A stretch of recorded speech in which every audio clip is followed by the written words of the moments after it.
What's up, everybody? Happy Cinco de Mayo.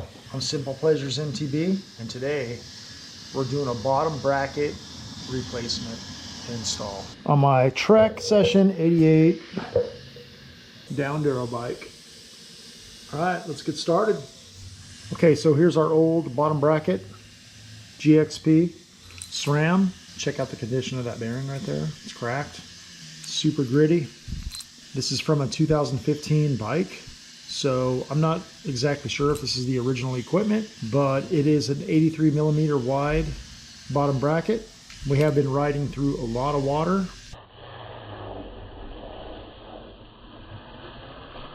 If you've been watching my videos. So this thing decided to self-destruct, and you know what? I don't blame it. It's time for a change. We're replacing it with the exact same part, SRAM GXP, ready to install. I'm going to clean all the threads and everything out of here. Make sure there's no dirt left over. I got everything right here that I need. I got this to put on the end caps of the bottom bracket. Numbers of teeth on there. I'll put the teeth count in there in the video. I've got my cranks. Make sure this is all cleaned off. I got new grease to apply as I'm reinstalling everything. And these are Truvativ Descendant, powered by SRAM. Like I said, this is a 2015 bike, so I'm not sure what's changed, you know, since 2015, but it's a single. I got a 32 tooth 104 BCD front sprocket on here. And there's Roxy. What's up, girl? This is an older bike, like I said. The bottom bracket, it's a 83 millimeter wide because this is a downhill bike. So it's a little bit wider than your typical 67 or whatever, because the axle is a 157 wide, 157 by 12 Super Boost. Let's get all these parts ready and prepped for install. So the way you want to determine the width of the bottom bracket you need if you need to replace it, get your micrometer out. This is what I did basically. And I went from there to there, 79 it says on here, but then I measured the bottom bracket of the frame itself, and it gave me 83 millimeters. So there's multiple ways to measure a bottom bracket. You can take it out and physically measure it with some micrometers like this, or you can go like this and measure the width of your bottom bracket with micrometers also. And what did I get? 83.4, so I went with an 83 millimeter bottom bracket. And this is the portion I was measuring right here. All right, so does that make sense? I hope so.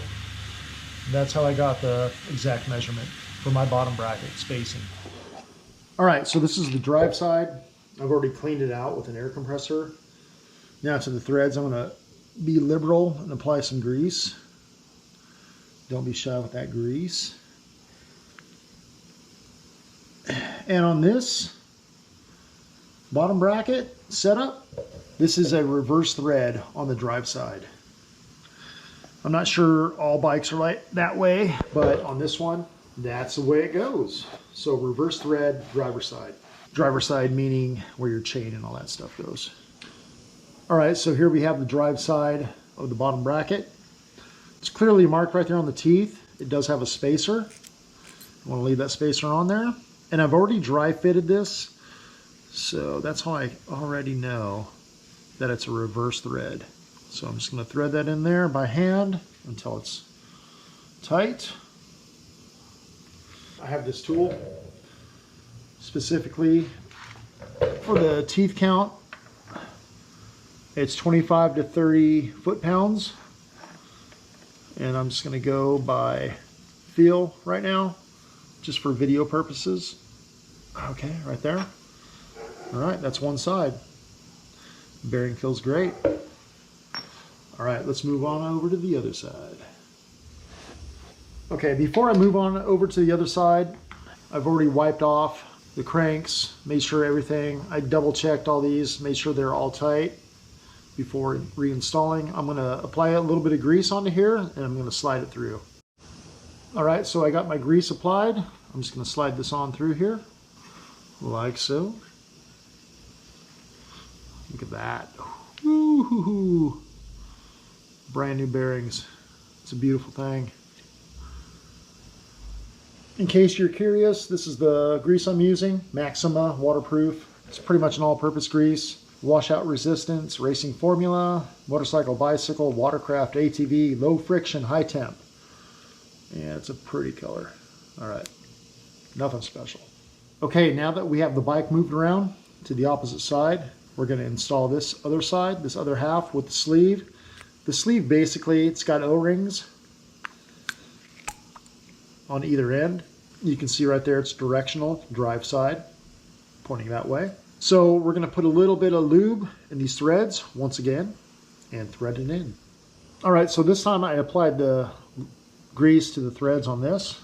I'm going to push this through and make sure this lines up with that and start threading this on. And this is a righty-tighty, lefty-loosey over here. Push that on there, that cover, bearing cover.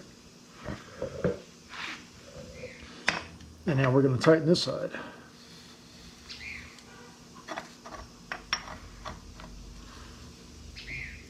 Right there. Okay. Now I'm going to wipe off the excess grease. And there's your bottom bracket install. Now we got to put the cranks back on. When reinstalling your cranks, you have the splines right here. You can see. Make sure your cranks are 180 from each other, of course. Get that on there. And this takes an 8mm and start threading it on.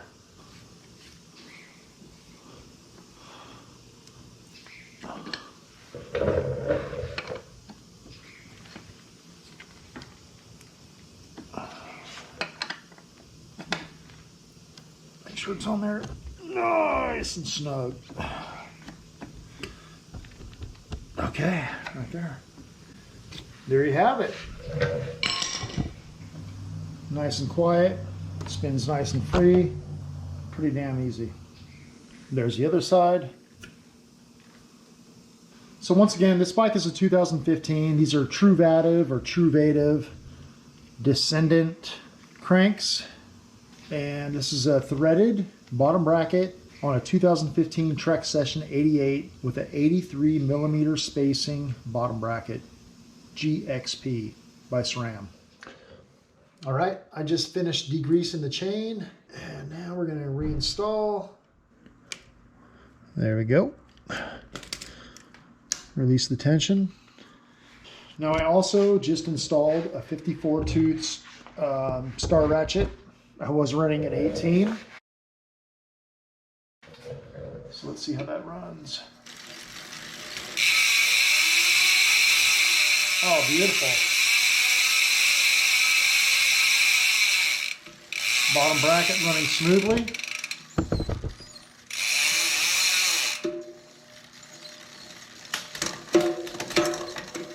There we go.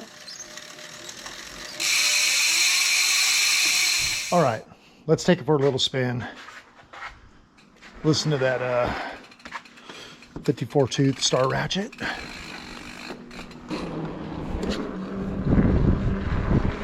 This bike is a dream. Listen to that bad boy. Tons of engagement. It just sounds so good. Bottom bracket feels tight. Solid. Cool. All right, I'm stoked. You all don't forget to stay stoked. All right, everyone, that's going to do it for tonight. Thanks for watching. Hopefully you learned something.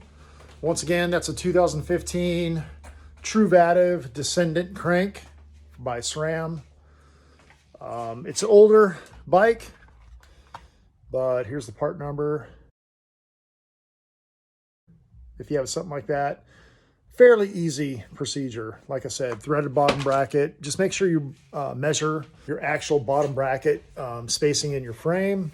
Because I had really a hard time. I even called Trek that we have here locally, and they couldn't even tell me the spacing of the bottom bracket on that bike. So The way I found it was I measured it myself. I was kind of unsure. Then I saw a forum on Pink Bike where somebody asked the same question. You know, I have a 2015 Trek Session 88.